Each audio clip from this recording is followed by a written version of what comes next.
Startup business కష్టాలు startup business చేస్తున్న వాళ్ళకి మాత్రమే అర్థమవుతాయి అంటారు. వీడియోని స్కిప్ చేయకుండా చూడండి, మీకు కూడా తప్పకుండా నచ్చుతుంది. సో ఫైనల్ గా ఈ రోజు బిల్డింగ్ బుక్ కోసం ప్రిపేర్ చేసుకున్న శాంపిల్ ని తీసుకొని ప్రింటింగ్ అయితే వచ్చేసాను. షాప్ కి వెళ్ళగానే వాళ్ళైతే మనకి శాంపిల్స్ చూపించేశారు. కానీ నాకు ఆ మోడల్స్ కన్నా నేను ప్రిపేర్ చేసుకునేదే బెటర్ అనిపించి సేమ్ ప్యాటర్న్ లో చేయమని చెప్పేశాను. అక్కడే కూర్చొని దగ్గరుండి చేయించుకుంటుంటే వచ్చిన హ్యాపీనెస్ వేరే లెవెల్లో అనిపించింది. బిజినెస్ స్టార్ట్అప్ లో మనకి తెలియకుండానే మనమే మల్టీ రోల్స్ ప్లే చేస్తూ ఉంటాం కదా. సో ఈ గ్యాప్ లో మేడం ఎడిట్ చేసి మనకి ప్రింట్అవుట్ అయితే ఇచ్చేసారు. సో అంతా పిన్ టు పిన్ చెక్ చేసుకొని చిన్న చిన్న మోడిఫికేషన్స్ ఉంటే చేంజ్ చేసుకొని ప్రింటింగ్ కోసం ఇచ్చేసాం. అండ్ ఇంకొక విషయం ఏంటి అని అంటే మనం అయితే ఒక మైల్ స్టోన్ కి రీచ్ అయిపోయామండి. అదే సక్సెస్ఫుల్ గా 100 ఫాలోవర్స్ అయితే వచ్చేసారు. నన్ను ఇంతలా సపోర్ట్ చేస్తున్న ప్రతి ఒక్కరికి థ్యాంక్ యూ సో మచ్ అండి.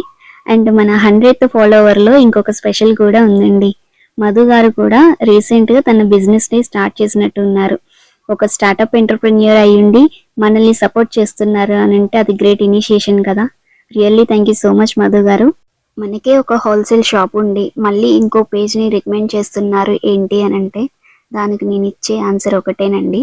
ఒక్కో ఫాలోవర్స్ కోసం వాళ్ళు చేసే ఎఫర్ట్స్ మనం మాటల్లో చెప్పలేనిది.